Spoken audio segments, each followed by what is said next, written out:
Shalom, shalom, bwoko bw'Imana, turagarutse ikiganiro cyacu twavugaga ejo tuvuga ku gusana imibanire yasenyutse. Ejo twavuze ingingo ya mbere, tuvuga uko ubanza kubwira Imana mbere y'uko uvugana n'uwo mufitanye ikibazo. Ugomba kubanza kuganira n'Imana, ugomba kubanza kubwira Imana. Twabahaye ingero nyinshi cyane, tubaha ingero za Esiteri, uburyo yabanje gusenga Imana kugira ngo agere ibwami, abwira umwami akarengane bari bafite. Ijambo rya kabiri rero tuzanye uyu mwanya ni ukuvuga ngo iteka ryose uje ufata iya mbere. Iryo ni ijambo rya kabiri tugiye kwiga kugira ngo usane imibanire yasenyutse. Uje ufata iya mbere, uje ufata iya mbere, ufata iya mbere mu bikorwa byose. Ushobora kuba ufitanye ikibazo kiremereye n'umuntu, byaba byiza uko wirengagiza, ukirengagiza biriya byose yakoze kugira ngo usubirane bwa bwiza, usubirane ya mibanire, usubirane rwa rukundo, usubirane kwa gukorera hamwe, musubirane za mbaraga. Wenda uriya mufitanye ikibazo hari igihe utaba bishaka, ariko kugira ngo ukemure ikibazo, ibintu bisubirane, usubire ukemure imibanire, isubire ikorere hamwe, nuko wewe ufata iya mbere. Ugomba gufata iya mbere kugira ngo usane biriya byangiritse. Wirengagize byinshi, wirengagize ibidakwiye byose, ahubwo ufate iya mbere. Petero abaza Yesu, aramubwira ngo iyo umuntu yagucumuyeho wamubabarira kangahe? Inshuro 7. Yesu aramubwira ngo ntabwo umubabarira inshuro 7, ahubwo umubabarira inshuro 77. Ni ukuvuga ngo umubabarira inshuro 70 ugakuba na 7. Iyo ni imibare myinshi cyane, wamubabarira inshuro nyinshi cyane. Urumva yuko harimo kubabarira, hariho kubanza kubabarira mbere yuko ufata n'iyo ya mbere. Ubanza ukababarira, ukamubabarira bya byaha byo byose, ukirengagiza bya byaha byo byose, hanyuma ugafata iya mbere ukababarira inshuro kugira ngo usane imibanire. Waba ufite ibibazo, aho ukorera mutumvikana, aho utuye abaturanyi bawe mutumvikana, mu rugo rwawe mutakivuga rumwe n'uwo mwashakanye, abana bawe mutakivuga rumwe, mutakicumvikana, ubabwira ntibumve, bagusuzugura, cyangwa se ibindi, abo mukorana mu kazi, abo mugendana, urungano rwawe mutakicumvikana, kandi mwarasangiraga, kandi mwaravuganaga, kandi mwarakoreraga hamwe, kandi mwararwaniraga hamwe,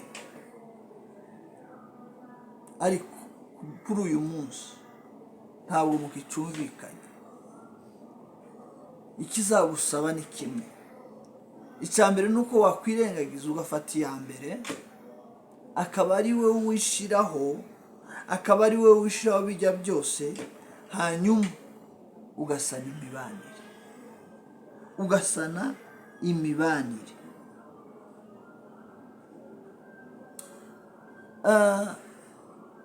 gusana imibanire,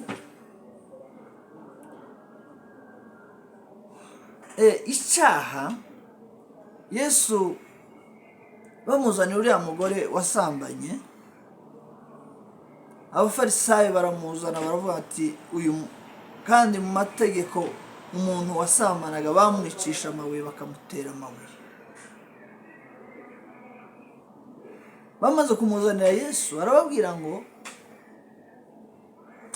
arunama, murababwira ngo utaracumura, utaracumuye, udafite igicumuro natangira atere uyu mudamu amabuye. Ngo akicunamye ngo tuyamenye ngo aho bose banyuze. Bishaka kuvuga iki? Sayidi zose cyangwa impande zose, buriya nta mukiranutsi, twese ntabwo dukiranutse. Niyo mpamvu ugomba gufata iya mbere.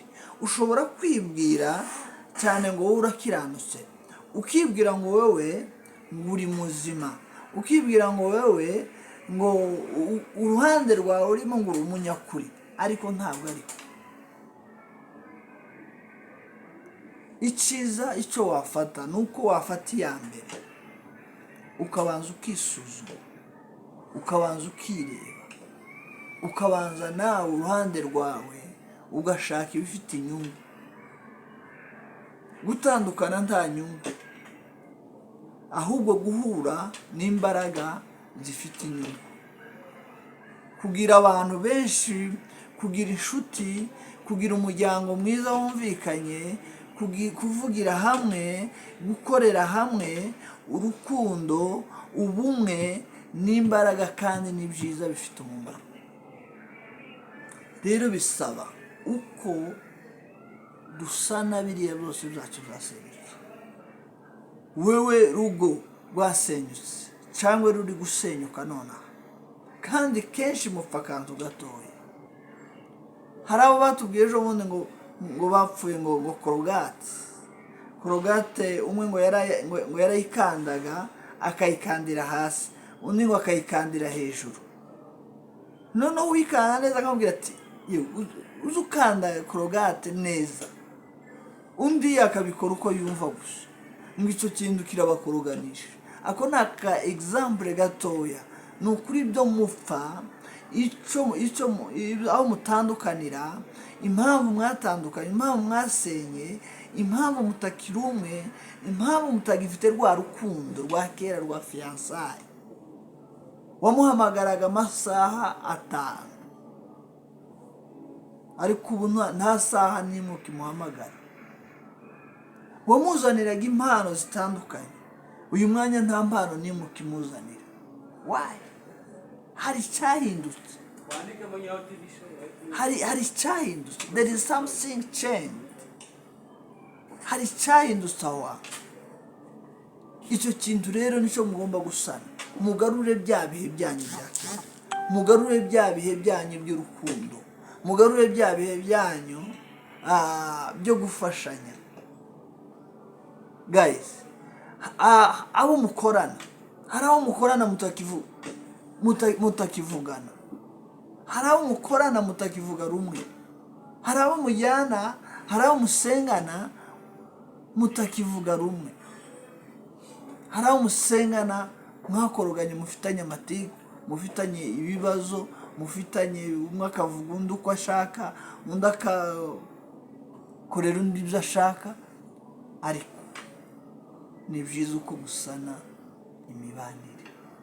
Ijambo rya kabiri ryo gusana imibanire nuko wewe ku giti cyawe, wowe uri kundeba, fata iya mbere, fata iya mbere usana imibanire ya mugenzi wawe, uwo mufitanye ikibazo.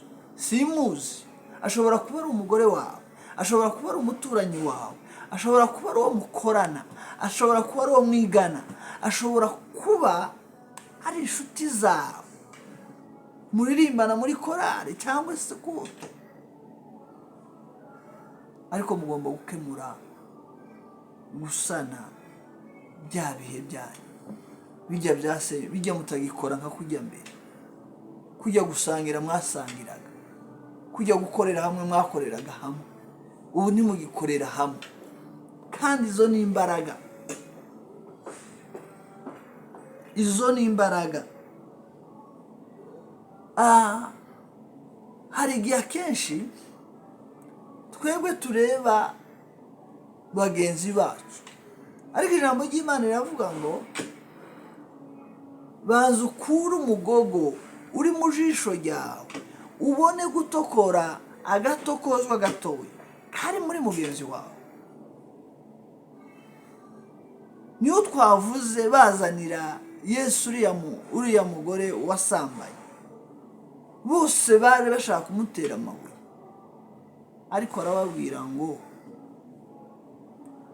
utarakora icyaha nabanza mutera ibuye, utarakora icyaha muri mwese. Ariko biza kurangira ko bose ntawe utarakoze icyaha, twese turi abanyabyaha. Burya sayidi zombi uko mukosanya mwembi muba mufite amakosa, hari aho ufite intege nkeya. Rero bisaba ngo ufate iya mbere mu rwego rwo gukemura ikibazo, mu rwego rwo gusana ya mibanire. Nurinira mugenzi wawe ngo ari uzabanza, ibyo bizatwara igihe cyangwa binanirane, ariko nufata iya mbere ukirengagiza byose, ugakuraho byose, imibanire yanyu izasubirana, bya bihe byanyu bizasubirana.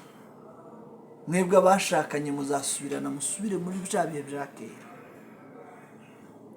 Mwebwe mukorana muzongera musangire, mufashanye, mutabarane mu bibazo,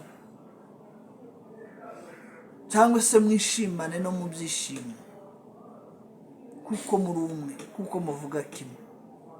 Reka dukomeze dusane imibanire yacu n'abandi. Nibyo byadufasha muri uru rugendo rwo kuja mu ijuru, nibyo byadufasha muri uru rugendo rwo kuja mu ijuru. Kuko ijambo ry'Imana twasomye ni rya rindi n'ubundi tukigenderaho, ariko ibyo byose bituruka ku Mana yiyunze natwe. Imana yiyunze natwe muri Kristo Yesu, kandi dusigira umurimo wo kunga abandi. Ibyo byose byazanywe n'Imana yiyunze natwe muri Kristo Yesu, ariko inadusigira n'uwo murimo. Ahandi twasomye haravuga ngo timukagira icyo mukorera kwirema ibice, ahubwo mwicishe bugufi mu mitima yanyu. Timukagira icyo mukora cyo kwirema ibice, ahubwo muce bugufi mu mitima yanyu, kandi ngo buri muntu amenye ko mugenzi wo muntu. Mureke dusane ya mibanire yacu, mureke dusane ya mibanire yacu, dufata iya mbere, dufata twishiraho, turebe gushira ku bandi, dufata iya mbere. Reka dukomeze, tuzakomeza n'ubundi. Igice cya gatatu kizaza kidatinze kuko umwanya. Murakoze cyane, mukomeze musane imibanire rwose n'abandi. Murakoze cyane, mugire ibihe byiza.